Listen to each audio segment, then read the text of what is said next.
Browns and Steelers face some serious quarterback questions. The Browns have a bunch of quarterbacks, but the Steelers are missing one. They are practicing today without Aaron Rodgers. They've got an offer out to him, but no response yet. Longtime backup Mason Rudolph is the main man for now. Skylar Thompson and Will Howard are also on the roster. The J-Man is back because he gets jumpers and gets buckets. NFL front office insider Mike Tannenbaum is with us as well. Mike T, I'm going to come to you first. As of right now, the Steelers' top option at quarterback is Mason Rudolph. He told the media that he is unbothered by the constant noise surrounding Aaron Rodgers and his pending decision to sign with Pittsburgh. But how concerning is the uncertainty surrounding Rodgers? Massively, Christine, and here's why. These are critical reps that Aaron Rodgers needs, not only with DK Metcalf, but this entire Pittsburgh Steelers offense. They also have a new running back in Caleb Johnson that they drafted, and when you look in the division and you look at Joe Burrow and Lamar Jackson on this graphic, look at all these games that these quarterbacks have played with their starting receivers. So as great as Aaron Rodgers is, and he's a first ballot Hall of Famer, Christine, these are meaningful reps this time of year that he's not getting. Every day he misses is a bad day for the Steelers and a good day for their competition in Baltimore and Cincinnati.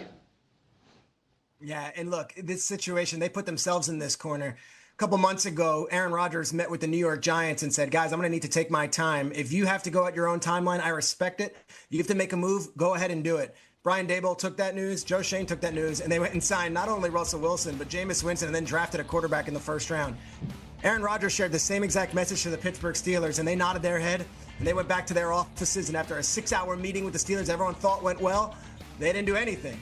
They have Mason Rudolph, who has won games for them before and is a well-liked player in that building and is no stranger to that franchise. And then they have Will Howard, a 6th-round pick. But they are in the waiting game for Aaron Rodgers, which is a dangerous place to be, especially when there's no deadline given. Also, Aaron Rodgers is an older guy. I feel like he needs to ramp up to play in the NFL and not just jump right into things. So TBD on that. Peter, over in Cleveland, the Browns, they have a crowded quarterback room. So when, if at all, do you expect Shedeur Sanders to play in his rookie season? Hey, look, I'm told that this room has actually been great in the few days they've all been together, but I can't tell you Shedeur is going to be starting at any point. I don't know if Shedeur is going to see the field. We have to let training camp play out. Remember, he's the 4th quarterback in the room. By that, I'm talking about they went and signed a free agent. They went and proactively traded for another veteran. They drafted another quarterback before him. Now, he can go out there and he can light it up. We've seen that happen before. Russell Wilson has won the job in Seattle over an incumbent quarterback and a big high-priced free agent in the late Travaris Jackson and in Matt Flynn.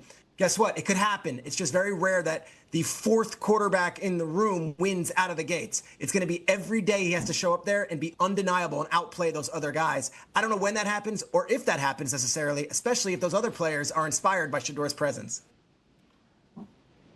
Yeah, Peter, I see it differently. I think it should be Shedeur from day one. When we had Mark Sanchez in New York as a rookie, he started from day one. Things worked out.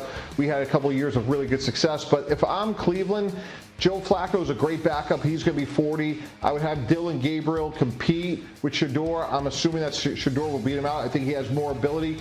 And by the end of the season, the Cleveland Browns, Christine, have to know what they have in Shedeur Sanders and Dylan Gabriel. Look, Kenny Pickett just hasn't worked out. He's been a little bit of a journeyman. Maybe you trade him at the end of training camp. But to me, job 1, 2, and 3 is you need to know what you have in Sanders and Dylan Gabriel. And I would play those guys right away, let them have a competition.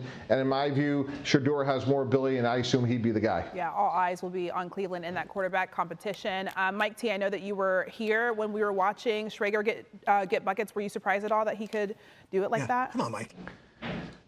Well, someone who's a great punt returner myself, I really don't want to speak poorly of other analysts' ability or lack thereof. We've seen it, yeah. Okay. I feel like Schrager might have a little leg up on you, Mike T. I'm not going to lie. Thank you. NFC North is a mixed bag when it comes to quarterbacks. Ravens and Bengals are set. Browns and Steelers, not so much. Cleveland needs to replace the injured Deshaun Watson and has a bunch of quarterbacks in the mix, including Shedeur Sanders. Pittsburgh is waiting on Aaron Rodgers' decision and rolling with longtime backup Mason Rudolph. Steelers and Browns reporter Brooke Pryor and Daniel Oyefusi join us now on SportsCenter. Brooke, I'm going to start with you. What are the Steelers saying about what's missing without Aaron Rodgers being signed at this point? Well, Christine, when we talked with Mike Tomlin at owners' meetings in April, he said that this spring was about teaching and learning, and all of that team building is something that really doesn't happen until training camp. But that's not what tight end Pat Freiermuth told me when I talked with him after Tuesday's practice. He said they're doing a lot of base install of this offense. He said that this spring, these 8 practices between OTAs and minicamp are important for this team to all get on the same page so that by the time they get to training camp in Latrobe, they can continue to hammer down those fundamentals and move forward and work out some of those details. And I asked offensive lineman Broderick Jones, who's moving back over to left tackle, if it was going to be a challenge, if he's, getting used to the cadence of Mason Rudolph and then might have to get used to another cadence with Aaron Rodgers if he joins the team late in the process. And Broderick said, no, I don't view it as a challenge. All of that's going to be up to Aaron Rodgers if he does indeed join the Steelers. If he comes in here with the right attitude and wants to work hard, they can all get on the same page and get up to speed. All right, we'll see if he does that and when exactly he does that. One veteran who is at OTAs is Darius Slay. What is he saying after his first OTA practice of the offseason?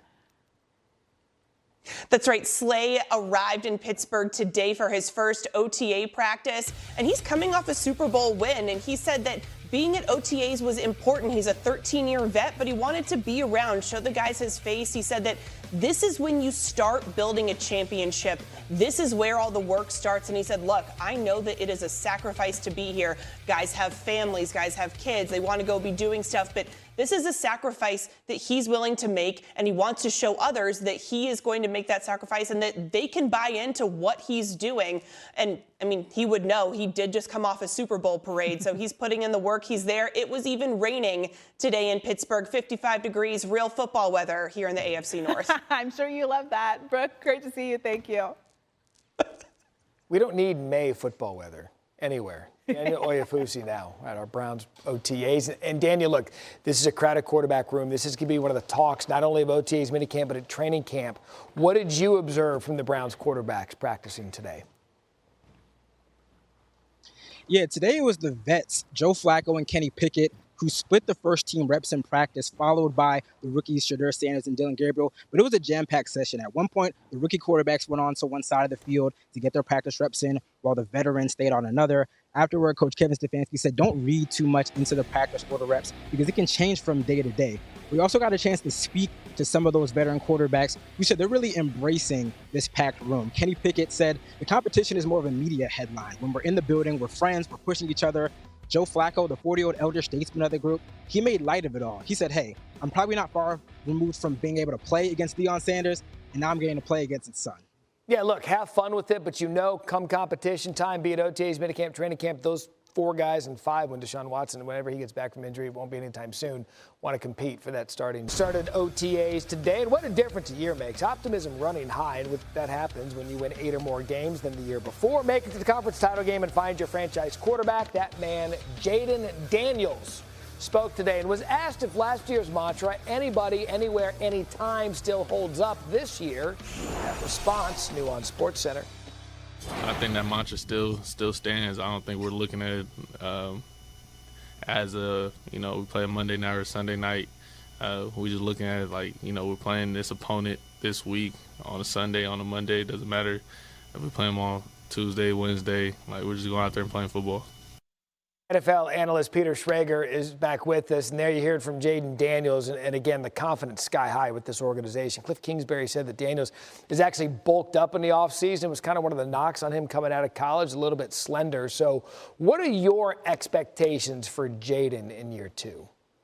I share the same expectations that Commanders fans have, and I can tell you this firsthand from folks who work with the organization, perhaps on the coaching staff, that Jayden Daniels has taken this offseason and has dedicated it 100% to football. This is a gentleman who had the greatest rookie season we've ever seen at the quarterback position and wasn't doing advertisements and wasn't going on vacations and wasn't doing anything other than studying the playbook and getting better for year number 2. He's as cerebral as they come for a young quarterback, and the run that they had to finish the season, as great as we celebrate it, I can tell you firsthand from people in the building, they have a real bitter taste in their mouth after giving up 55 points and 7 rushing touchdowns to the Eagles. They feel like they had unfinished business, and it wasn't just a storybook season. Yeah, and look, they were a couple of years ahead of pace. Anyone who thought that the Commanders were going to the NFC Championship game last year were just lying to you because they didn't think that. But on the other end of the rookie spectrum, Jayden, phenomenal. Caleb Williams perhaps struggled a little bit. He was expected to speak today as well. Interesting, though, a couple of weeks ago, there was a story that came out about an upcoming book about how he was trying to get the Bears to trade him before the draft, or that he wasn't going to play in Chicago. Then they changed his mind and went first overall.